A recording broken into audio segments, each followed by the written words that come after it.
수강생 여러분 안녕하십니까. 널널한 개발자입니다. 오늘은 2022년 5월 6일 지금 시간이 오전 11시 20분 정도 됐네요. 오늘은 사실은 이 얘기를 좀 하려고 하는데 오전에 좀 다른 영상을 올렸습니다만 사실 오늘 정말 하고 싶었던 얘기는 이 얘기입니다. 상속과 타임머신.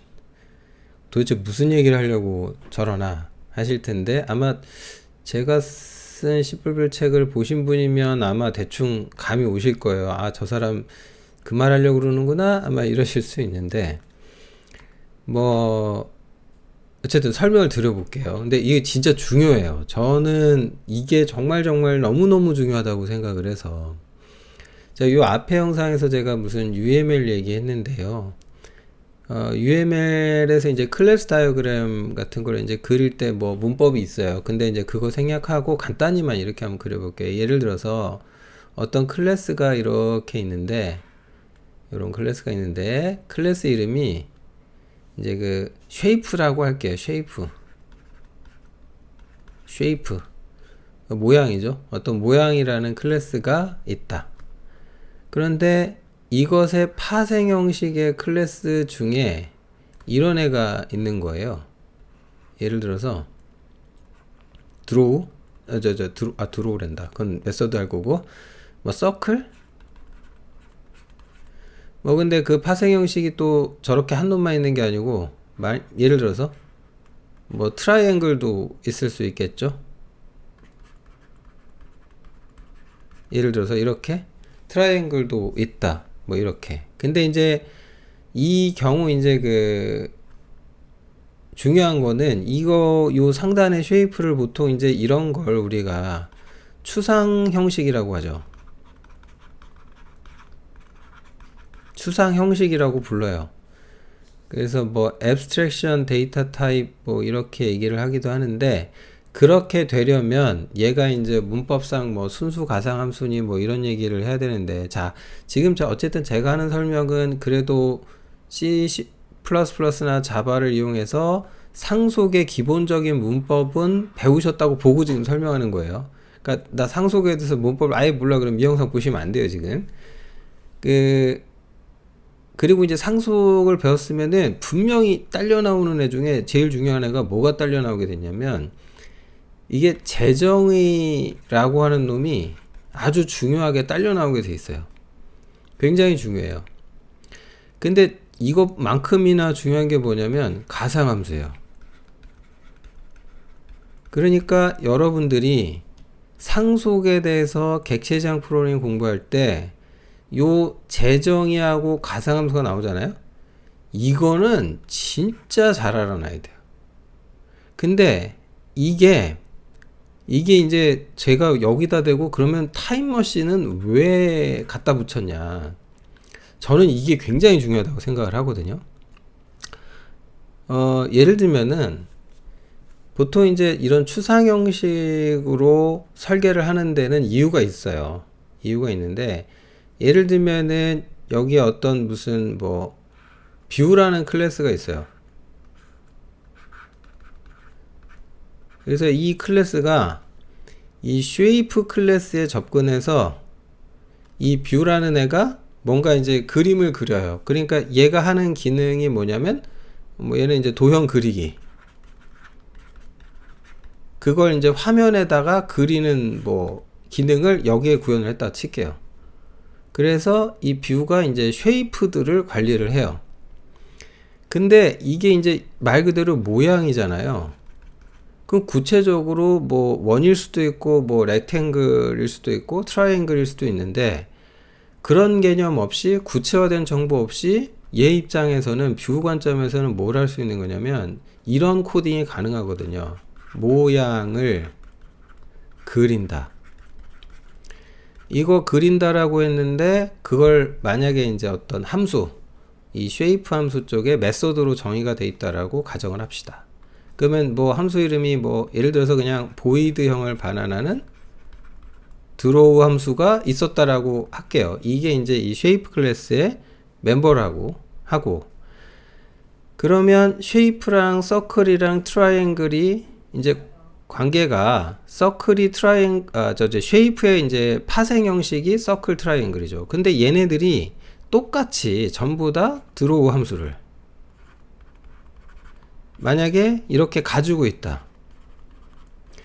그러면 이게 중요한 게 뭐냐면은 이때 부모 클래스가 가지고 있는 메서드를 파생 형식에서 이렇게 똑같이 시그니처를 만들어내는 걸 요걸 재정이라고 하죠. 요게 이제 재정이죠. 그러면 이게 이제 굉장히 중요한 게 뭐냐면 예를 들어서 뷰 클래스 같은데 뭐 여기 어디에 어떤 함수 중에 이럴 수 있는 거거든요. 뭐 이제 저는 이제 C++로 설명을 하니까 뭐 이렇게 할게요. 어떤 오브젝트가 있는데 얘가 뭔지는 일단 신경 쓰지 맙시다. 뭔지는 몰라요. 뭔지는 모르겠는데 저거를 포인터로 포인팅을 하는데 만약에 이제 그 쉐이프 클래스에 대한 포인터인 뭐 P 뭐 S라고 할게요. 만약 이렇게 포인팅을 했어요. 이게 뭐가 됐든. 근데 이제 이때 중요한 게 뭐냐면 PS를 가지고 멤버 접근해서 드로우를 호출할 수 있거든요. 그러면 이게 이제 굉장히 중요한 게 이때 이거 시험에도 엄청 잘 나와요. 이런 거는. 이때 그러면 어떤 함수가 불리냐라는 거예요. 왜냐면 드로우 함수가 지금 여기 1번 얘도 있죠? 1번이라고 하지 말자. 이거 순서가 있으니까 이거 A라고 할게요. 그러면은 이렇게 할 필요도 없겠네요. 생각해 보니까. 그러니까 쉐이프의 드로우가 불릴까요? 아니면 서클의 드로우가 불릴까요? 트라이앵글의 드로우가 불릴까요? 이거거든요. 근데 이게 우선은 만약에 얘가 가리키는 대상체가 뭐 예를 들어서 서클이다. 만약에 이게 이제 서클이다라고 가정을 할게요. 이렇게. 그래 놓고 드로우를 호출을 했어요. 그러면 어떤 게 호출이 되냐면 지금 이 부모 윈도우란다. 쉐이프 클래스 쪽에서 보면은 드로우 함수가 일반 메서드예요. 일반. 그러니까 일반이기 때문에 이때 뭐가 중요하냐면 참조 방법론이 중요합니다. 어떻게 참조했냐? 즉 얘가 중요해지는 거예요. 그러니까 얘가 형식이 쉐이프니까 이 쉐이프 클래스에 드로우가 불려요. 얘가 이제 뭐 순수가상 클래스냐 그딴 얘기는 하지 맙시다. 일단은 접근 방법이 중요해진다. 일반일 때는. 근데 이제 중요한 거는 이게 대박인 건 언제냐면 얘가 만약에 지금 이 드로우 함수가 만약에 버추얼이 되잖아요. 이렇게 돼버리면은 이때부터 얘기가 재밌어져요. 그러니까 내부적으로 뭐 레이틀리 바인딩 나오고 뭐 이딴 소리 나오는데 뭐 그게 중요한 게 아니에요. 그냥 결과론적으로 이때 이 똑같은 코드거든요. 그러니까 뷰 입장에서는 달라진 게 없는데 같은 코드에 의해서 이때 호출되는 드로우 함수는 요거를 접근 형식이라고 한다면 이건 실체죠. 실제 형식이 지금 서클이잖아요. 그러면 서클의 드로우가 불려요. 가상함수의 파생 형식은 똑같이 무조건 가상함수가 됩니다. 그런데 가상화된 어떤 그 멤버를 가지고 있는 그 클래스를 부모 형식, 추상 형식으로 포인팅을 했을 때 이때 접근하는 대상이 만약에 가상함수라면은 이때 요 파생 형식계 호출이 돼요. 그러면 이거랑 타임머신하고 뭔 상관이냐? 자, 여러분 상속이 나오면 머릿속에 항상 여러분이 넣으셔야 될 게 있어요. 뭐가 있냐면 여기다 제가 선을 하나 이렇게 탁 그어줄게요. 이렇게 선을 그어서 이 선이 좀 이렇게 삐딱하냐? 펴져라.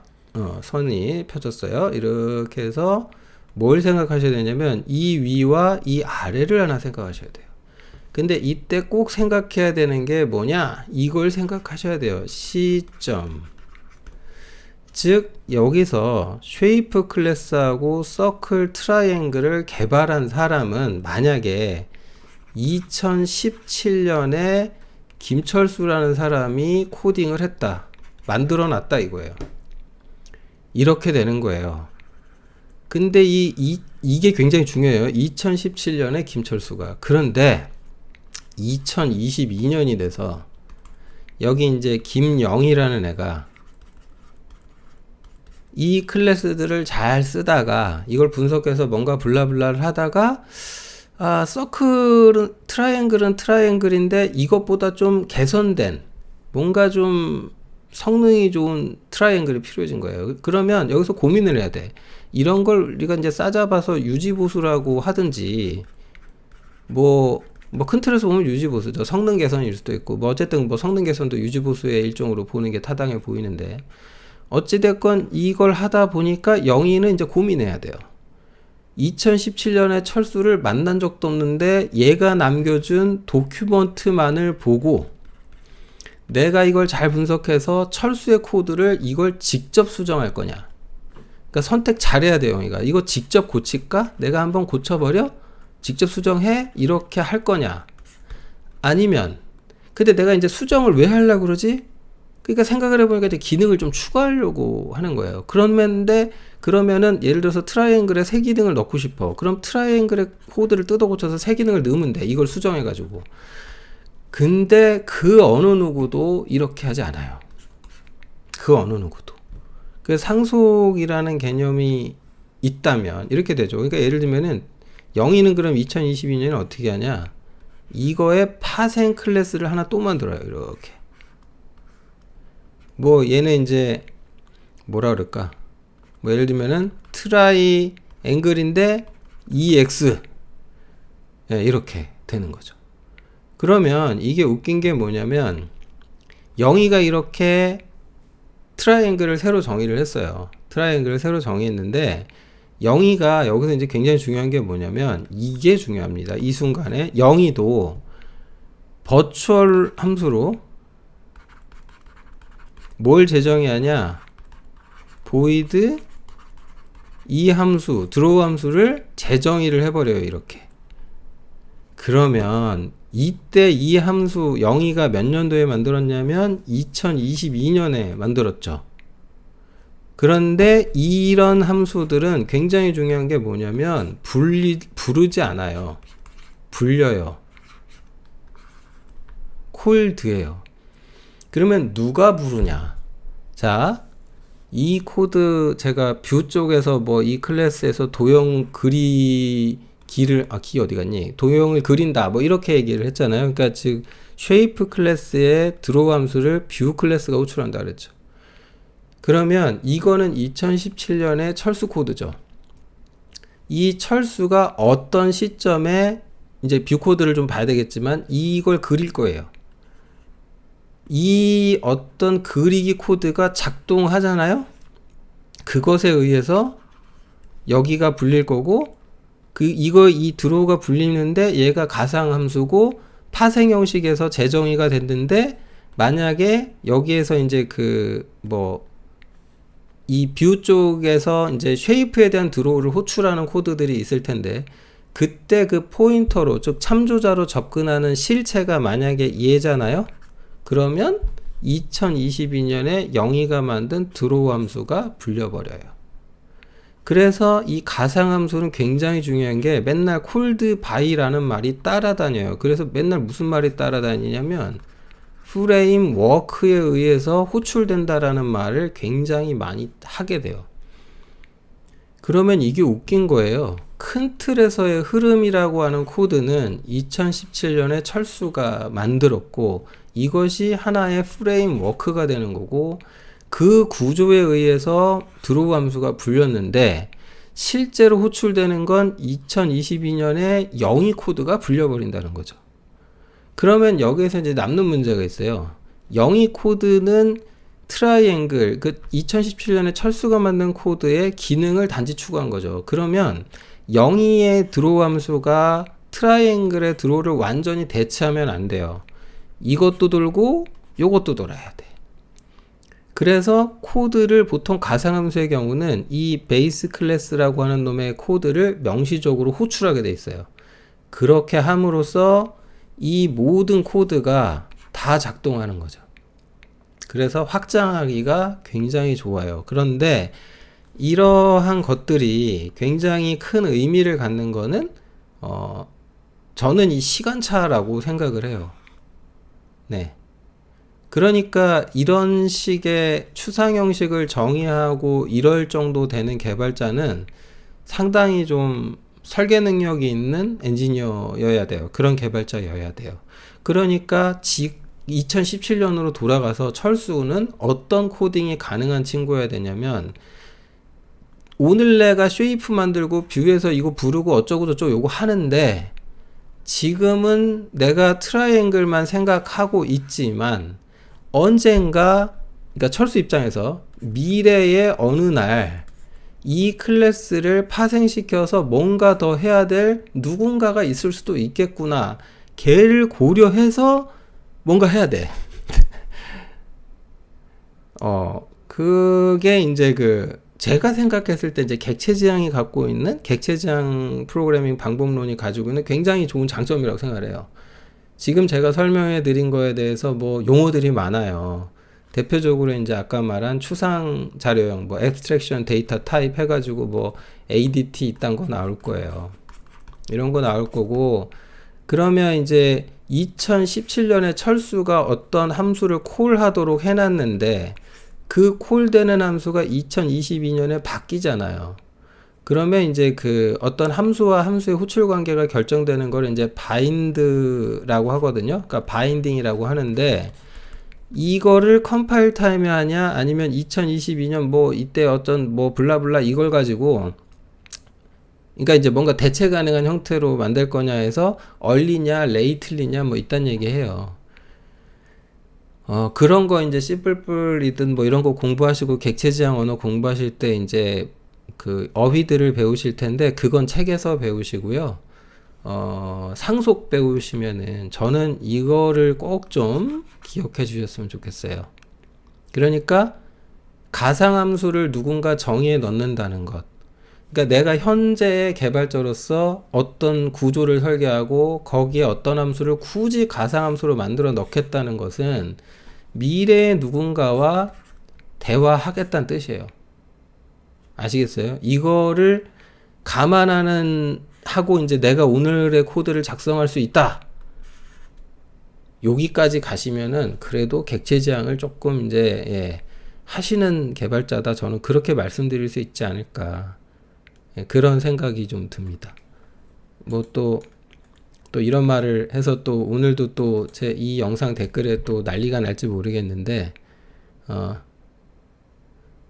이거 다 내피셜입니다. 또 어떤 뭐 이런 뭐 학문이 있거나 그런 거 아니고, 개발 오래 하다 보니까 그렇게 느껴지더라고요. 저는 상속이라는 것이 아직 오지 않은 미래와의 대화 아닌가?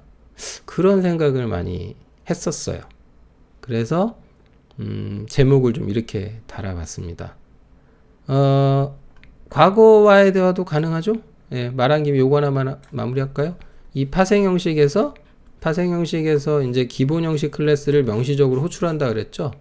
그러면 2022년 영희 입장에서는 과거와의 대화죠. 마치울리가 역사책을 통해서 우리 조상님들의 과거를 이해하는 것 같은 그런 느낌?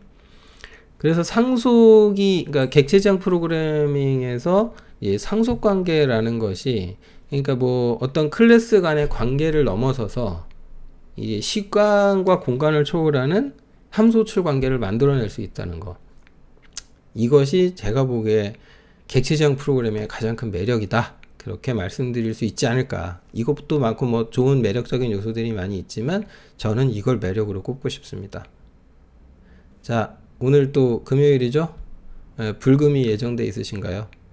뭐 퇴근하시는 길에 가볍게 보시고 이렇구나, 저 사람은 이렇게 생각하는구나 하고 봐주셨으면 좋겠습니다. 재밌게 봐주셨으면 좋겠고, 혹시라도 제가 틀린 게 있다면 역시 글을 좀 남겨주시고요. 언제든지 수용하겠습니다. 잘못된 거는 받아들입니다. 심지어 잘못했으면 죄송하다고 사과도 드릴 거예요. 그러니까 대신에 또 좀 다른 의견 있으시면 또 말씀해 주셔도 되고요. 언제든 열려 있으니까. 자, 불금 보내시기 전에 지하철에서 이 영상 한번 보시고 마음 편하게 불금 보내시면 그러면 좋을 것 같네요. 마치겠습니다.